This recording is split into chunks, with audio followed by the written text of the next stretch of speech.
Hi and welcome to AFTV. Top just come off of nice 2-0 win against Newcastle. Where the W's at, Jake? Yes. 1, 2, 3, 4 in a row. Come on, nice. I like it. It's good positive momentum. Don't get me wrong. I was fearful in the first 90. I don't know what was going on. I felt like we kind of went backwards in our progression. From what I was seeing, I was just like, what is going on? This could be another, we could slip up here, was what I was thinking. But luckily, the stars come on, the youngsters, the Lacazettes as well, took the game by storm and won it for us. For you as well, I want to go back to the beginning though, before we start. The form, like the squad choice, were you happy with who you saw? Leno in goal, we got Louise and Mari as a centre-back pairing, Willock and El Neni. We had Willian in the 10, which you've seen before. Pepe started, Aubameyang up top. What were your thoughts before the game or when you saw the start 11? Well, I'll just say regarding the result, it's better to leave it late than never. And the most important thing was getting through and winning, which is what we did. So, you know, you kind of have to be happy at that. To answer your question, the squad was strong enough. The squad, when I saw it, it came up on my phone. I was like, wow, that's a strong team he's gone with. I thought maybe he would throw in Nketiah. Obviously, Reece Nelson played because Martinelli got injured. Okay, but I would have thought like maybe Reece Nelson would play, maybe Maitland-Niles would play as well. So, Maitland-Niles. Let's just quickly hone in on that for a little piece. Well, I don't know what he has to do to get in the squad. Why have we kept him if he's not going to play regularly? Like I like him. I like him. He's a very good utility player, and he's fast. He's technical. Obviously, he just has his lapses in concentration, but I don't actually know why we're not playing him. But like I said, it was a strong team. So obviously, going into the game, I think it's kind of that's enough to win the game. Like that should be enough. I think Newcastle put out probably one of their strongest teams as well. But you have to remember, we're both Premier League teams. It's a big game for Newcastle as well, because I think Steve Bruce said that he wants to bring a trophy to Newcastle when he first joined. So whatever cup run they can go on. But I was happy with the team. Yeah, definitely. Good. So obviously we're gonna get into it now. The players, obviously, throughout the game, first 90, there was some players I was expecting to take the opportunity with both hands. I don't think they did. I don't know if you have anything to. No, so we can start off with that. So let's go through the players that haven't really played regularly. Cedric wasn't great. He gave he wasn't terrible, but like he gave the ball away quite a lot, I thought, and didn't really, do anything to say I should be starting in the Premier League. So that was a bit disappointing. El Neni and Willock, they're similar again with Cedric. They weren't really poor, but they didn't I don't think they realised that that's their chance to show what they've actually got and to show what they can bring to the team. And clearly they can't really bring a lot.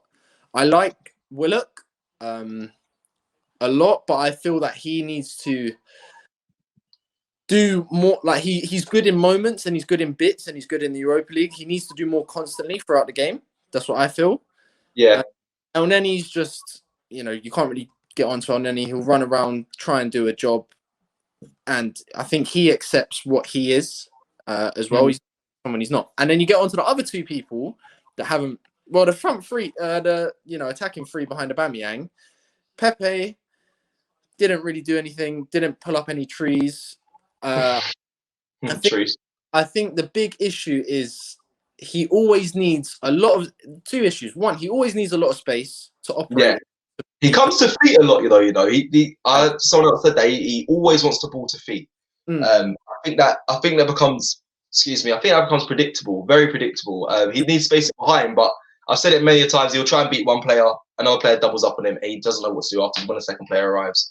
Well, with what you said, he comes to feet, but Saka comes to feet a lot. But Saka done. Yeah. Thing with Pepe, he's scared of using his right foot. I think there's actually a fear of it. He'll never. There was that chance in the first half, I think, where it was literally on the edge of the 6-yard box. He's gone to scoop it onto his right, which is fair enough. And then the Newcastle player Yeah, but Mm. so many more times. Like if he does that on the edge of the 18-yard box, takes it onto his right foot, then crosses it into the box, like we'd probably see that you're trying to do something rather than you constantly cutting in on your left and then getting tackled straight away. Yeah, you know? yeah, So that's Pepe. Willian, I don't know why we signed him. I don't understand. I don't understand why we signed him. Didn't bring anything to the game again. Quite disappointing. And then I thought Reece Nelson was the best out of those three. Because again, a bit like Saka, I don't know, maybe it's because they're academy boys or maybe because, you know, they've been here, like, you know, Nelson's been here for a little bit longer and he's trained, but I think that how do I put this? They're less fearful, maybe because they're younger, but like Reece Nelson will try something. Do you know what I mean? Pepe will try something. If it doesn't work, he's not going to try again. Whereas with Reece Nelson, in the first half, the ball's come to him. He's taken a wicked touch with the outside of his foot to cut it back, cut inside, and then he's had a shot. And it's like, wow, that's refreshing. That's a good thing. But, you know, talking about the game, I'll go into the game now. It's taking me 6 minutes. Jeez. Sorry. It's all right, bro. Going into the first half, I thought we were quite good, to be fair. I thought we were good. No, I thought we were because we dominated the first half. They had 2 shots in the first half. Yeah, 2 shots all game actually on target, but yeah, 2 shots in the first half. The game was in Newcastle's half. It was just like another one, you know, another attack. And I was kind of moments where I was getting off my seat. I was like, yeah, you know, we're going to score. Second half comes. No, sorry. Again, in the first half, Aubameyang had that chance where the keeper saved it. Yeah, the kind of half volley. The keeper made 2, you know, standard saves in the first half, but I think we had 2 shots on target in the first 2 or 3 minutes. Yeah, where we nicked the ball in their half and then bang, we've gone onto them straight away, and that's, you know, that's what you want to see in a tough cup match. You know, going for it straight away. Second half, Newcastle, Steve Bruce must have said something to them because they came out completely different. And I think we have to give Newcastle a lot of credit because defensively they were really, really solid throughout the whole game. Yeah, they held us off for a long time. They were. They took us to extra time. Like, let's be real. Second half wasn't great.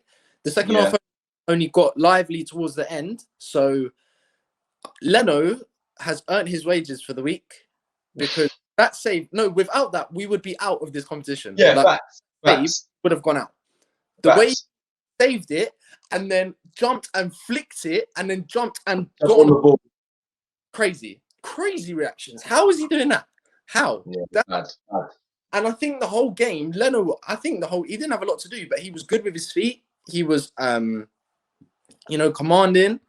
And I think in the last few weeks, he's stepped up a bit more. Yeah. You know, when he came back from injury and obviously selling Martinez and people are like, oh, we want Martinez or Leno. But I think he's doing quite good. Then Smith Rowe. Do we need a number 2 goalie though? Oh yeah, of course. But I'm not in charge of buying players at Arsenal. Yeah, I only have an opinion on how I thought we played. That's all I want to really talk about because everyone knows it. There's no need for me to bang on about them. There's nothing. Yeah, fair. Yeah. So I just like about the game. So carry on. I feel like I've been told off there. Jeez. Yeah. and then Smith Rowe got sent off, but obviously he didn't. I don't know how the referee gave that as a red card. I really don't like. What? You don't think when you first saw it? No, Jay, come on. When you first saw it at all? No, I promise you. I promise you.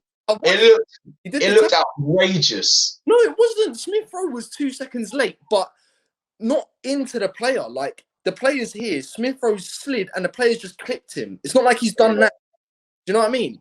I know. I think it looked like his foot when I saw him full speed. When I first saw it, it looked like his second foot did slide out, so it looked like a 2-foot challenge. However, I'm very aware. It was very clear. It was definitely not a sending off. He got the ball with anything. Again, so to the people that don't like VAR, well, okay, Smith Rowe would have got sent off, and we could have potentially lost the game in extra time. So yeah, for me, I like VAR. I've always been a fan of VAR. It's just annoying when they use it too much. Like that was a clear and obvious error. Smith Rowe, clearly that is not a red card. Clearly, and obviously that is not a red. That's where VAR is good. Other times, it's not so good because the people making the decisions aren't great. So we'll go into it. So then we go to extra time. Newcastle have done really well to hold us off. We haven't really done enough to score, I don't think. Aubameyang, should he have got a penalty? I think yes. People have said no. Everyone I kind of spoke to said after watching it back, it wasn't. But to me, it was. He sticks. The guy, yeah, he's leg out. Yeah, yeah, I think it's penalty. But then, how did that not even go to VAR? That's where, No, they checked it. They did check it, but they said that it's not worth it. They said it wasn't a penalty. But I don't know how. I know, Jake. I know. I thought the same thing. I was like, that's a penalty, but it's an iffy one. They got VAR light supposed to be coming through, so that might help things. I think they're trying to enroll that as well. That VAR light? Light, yeah. I think it's for the lower leagues, to be fair. It's not for the Premier League, but it's for the lower leagues. Like, they try to instill it so other professional football, like, it's still about in professional football. Okay. Yeah, that's. But yeah, I thought it was a pen. Sorry. We like that topic, innit? I know. I'm dancing about. Forgive me. And then first half of extra time, nothing really special, to be honest. Just working Newcastle down, and it was kind of inevitable. I think that we were going to score because we kind of deserved to, because we dominated the game so much, and Newcastle didn't do anything going forwards. And you saw that with Aston Villa yesterday against Liverpool. Yeah, they're young kids, and yeah, obviously it's Liverpool, but Villa got to a point where they were tired, and Liverpool went bang straight away. And that's, for Arsenal, that is what we want to be doing to teams. But obviously we want to do that in 90 minutes, not in 120. We want them to wear them down. We want them to go, oh my God, we haven't touched the ball in 5 minutes. All of these things. Every time they get the ball, they can't get out. And then that was where Smith Rowe's goal came from. The defender's been really good all game. Was it Clark? Kieran Clark, I think. He's been really, really good all game. Ball comes to him. He's tired. He's a bit lapsy-daisy. He's taken a few extra touches, and then bang, Smith Rowe's nicked it, given it to Saka, tipped it into Laka, header. Smith Rowe, what a control. Look, not even a finish. The touch. The ball's come over like this. Touch, bang, right technique. He didn't try to whack it. He's used the correct technique. Head down, shoulders over the ball, bottom corner. Lovely. At that point, I think we've won the game. That was the kind of relief. That was the kind of, yes, we've got the goal. Like, no penalties, done. And then sorry to cut you, Jay. That kind of does tend to happen, though. Once we get one, the pressure just goes, and then we start to see us start flowing into motion. But yeah, carry on. No, you're right. And then the second goal, that's what we like to see. That's that little Tierney into Xhaka, makes the run, Xhaka through ball, Tierney, and then to Aubameyang scoring. It's good for his confidence. I don't know what's happened to him this season. I really don't know. But it's really good that he scored a goal. 2-0 win for us. But I need to say that Pablo Mari needs to be spoken about a lot more, because he has been a key difference in the last 4 games for us. He's been solid. He hasn't made, except against Chelsea where he gave the penalty away, he hasn't made any mistakes. He's good in the air. He's composed with the ball at his feet. He reads the game well. He did a really good tackle, I think, in the first half of extra time, where he could have slid and potentially fouled the guy, but he's just run, got his body in front and nicked it. Smart things like that. I think he's really good. I think Kieran Tierney is probably our best left back since Ashley Cole, because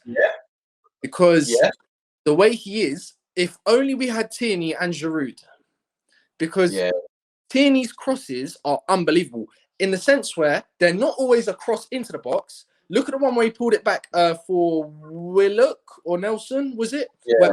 Running in. And Willock and Nelson took an extra touch and then they've hit it. I think no. Who was it? I know it was. And then in the second half, he's done the same again, but to Smith Rowe. And the so he's got a variation in his crosses. I think Kieran Tierney was brilliant. I think Xhaka, I'll give him some credit when he came on. I don't really, give him credit, but when he came on, he was really good. Smith Rowe and Saka, shining lights, star boys, whatever you want to call them. Just, they bring a smile to your face when you're watching them. Yeah. Perfect. All right, listen, Jake. We're gonna wrap up. Yeah. That's right. Cool. I'm done. I feel like you got it all out. Yeah, very long fan cam, but you know what? You broke it down perfectly. Thank you very much. Before we go, because you did the big up for Mari, I just want to quickly know who's your back to pairing against Palace. Then, just before we end, I want to hear who you think should start. Real fully fit. Like, is he back to normal? I believe he's fit. Yeah. I'll play both of them then. Mari and him. Gabriel. Okay. Perfect. Listen, Jay. Don't say, oh, they're both left-footed. Okay, when we play Holding and David Luiz, they're both not right-footed. So, true. Yeah. Fair. Listen, Jay, thank you very much. I'll speak to you soon. Yeah, take care. This video is supported by Profit Accumulator. Profit Accumulator helps you to earn extra money by doing something called match betting. Match betting isn't gambling. And when you do it properly, and I mean properly, you can't lose. Now you always see these promotions by bookmakers like Ladbrokes, William Hills, Corals, offering a £50 bonus to customers. So you sign up and you might place a £50 bet on a coin toss landing on heads and a £50 bet on the same coin toss landing on tails. Now whichever way it lands, it don't matter because you won't win or lose any money because you've covered all of the outcomes. However, you get the £50 bonus, so you're still £50 up. Now lots of people try to do match betting on their own, but it's very time consuming and not always easy if you don't know what you're doing. That's where Profit Accumulator come in. Even if you don't know anything about sports, they walk you through everything step by step, showing you how to accumulate money into your bank account. So get involved right now. Click the link in the description and sign up to Profit Accumulator right now.